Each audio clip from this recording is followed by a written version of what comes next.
Hallo julle, ons doen vandag Paljas, toneel 6 tot 10.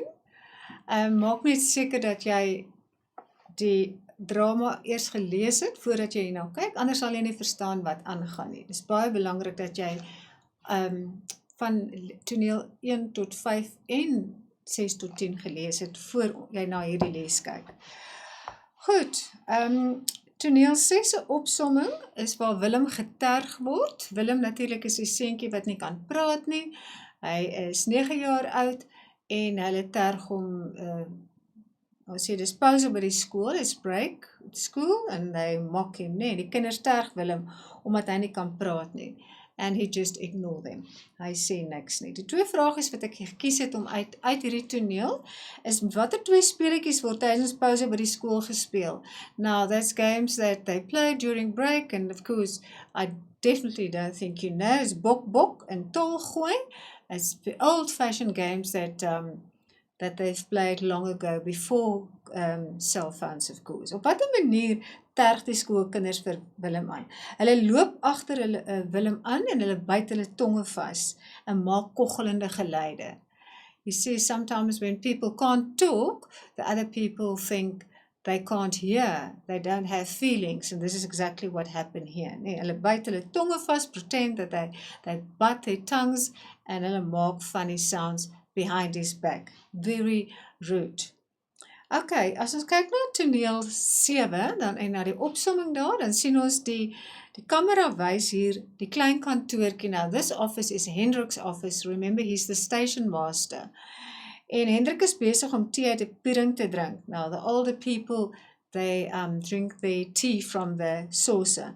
Katrien sit by Hendrik. Of course, that is not very good manners, but some of them did that.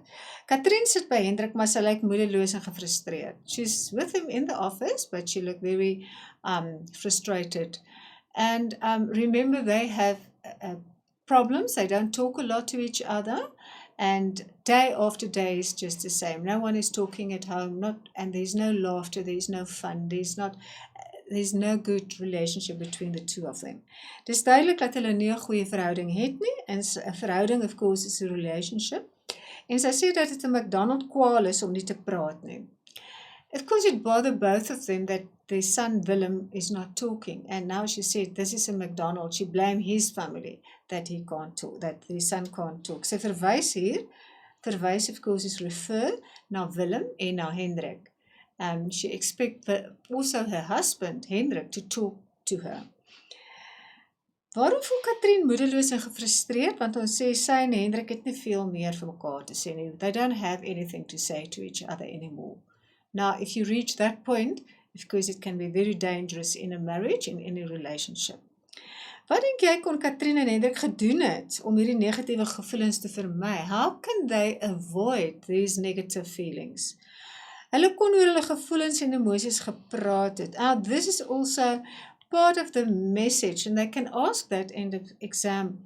Wat is die boodskap? Talk about your emotions. Tell the other person what's bothering you. Nee.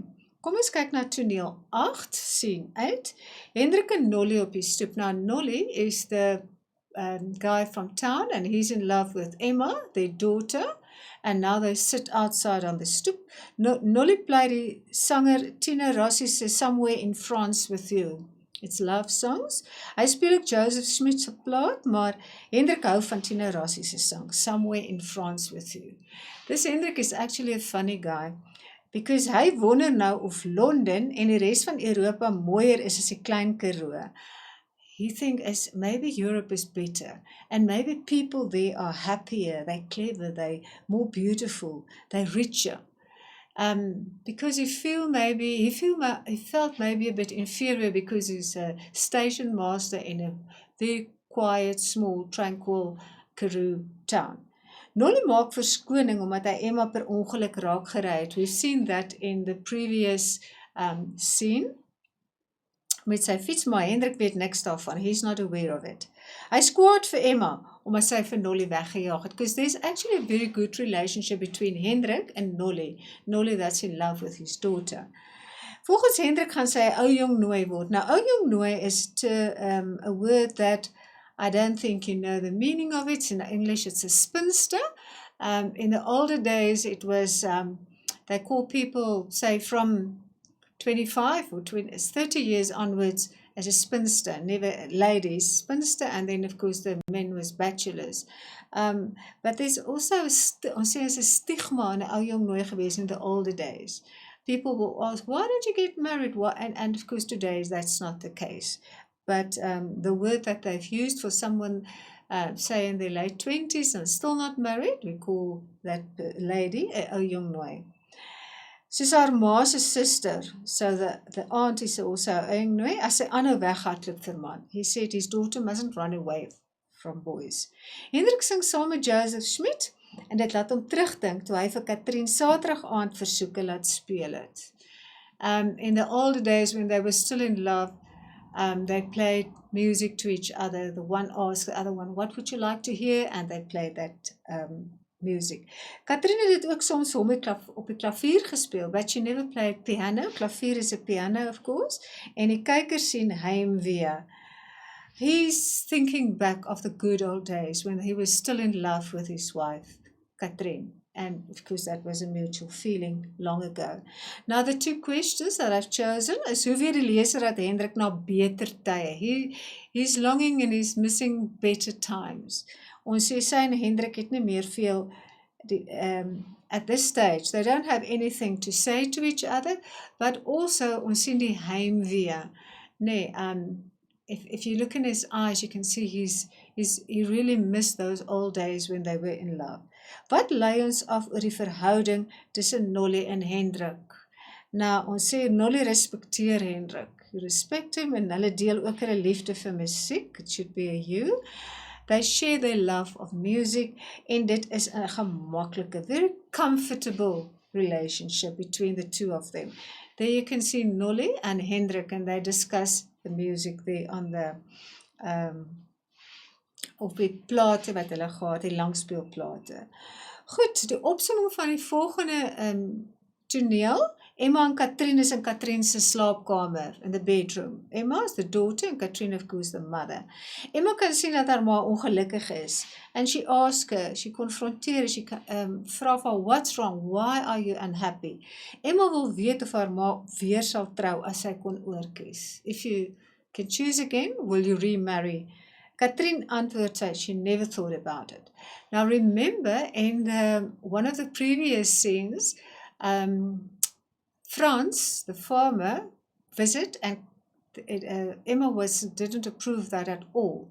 So she thought maybe there is something between her mum and Franz, and now she's asking this question.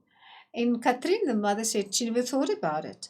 Maar sy wil weet, waarom Emma, why do you ask these questions? And Emma said dat sy nooit sal trou nie, omdat she will never marry because Katrien en Hendrik is not happy. The example that they set is not a good example. Katrien sê dat Emma nog jonk en mooi is. She's still pretty, she's still young. En Emma sê dat haar ma ook jonk en mooi was. En dat haar ma is still beautiful. Sy sê vir Katrien dat sy niks van Frans Lombard hou nie. Now that's actually why she asked the question, nee. She doesn't like Frans Lombard at all. En dat Hendrik ook niks van hom hou nie. She just warned her mum and say, but my dad, your husband Hendrik doesn't like him at all.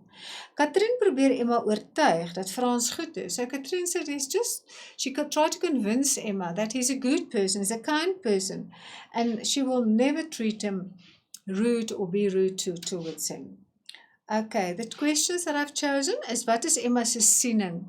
What is her perspective of marriage? Emma wil nie trou nie, want haar ouers is ongelukkig. So that's why it's so important that parents must set the right example, because now that's the example that, or the way they talk to each other is the example that Emma has, and that's why she doesn't want to get married. Emma kan sien dat haar ma ongelukkig is. Wat sê sy vir Katrien? Sy sê dat sy nie van Frans hou nie. She doesn't like Frans at all. Goed, kom ons kyk na die laaste toneel hierso. Hendrik, Katrien en Willem is in 'n slaapkamer. Hendrik wil weet of Katrien nog van Joseph Schmidt se liedjies kan onthou. So remember the previous scene he had, he thought back and he was thinking back of the good old days, En hy vra dat sy dit weer eendag op die klavier moet speel. If you play piano, you get rid of all these emotions, sometimes happy, sometimes sad. Want sy het dit lanklaas gespeel, but she didn't touch the piano for a long period of time. Waarom is dit funksioneel dat Hendrik juist die liedjie I find my love has gone speel? Nee. Dit voel vir hom asof hy en Katrien uitmekaar gedryf het. The love has gone. Nee, uitmekaar gedryf het, they're not close to each other anymore. Emma het gehuil, en dan gee jy moontlike redes vir die aksie. Sy sê, haar liefde vir Hendrik, it's actually Katrien het gehuil. The mother, she cried, en ons sê, haar liefde vir Hendrik het ook verdwyn, nee. She doesn't love him the way she loved him long ago. Okay, that was scene 5 to 10. Hierna gaan julle die les kyk van les 11 tot les 15.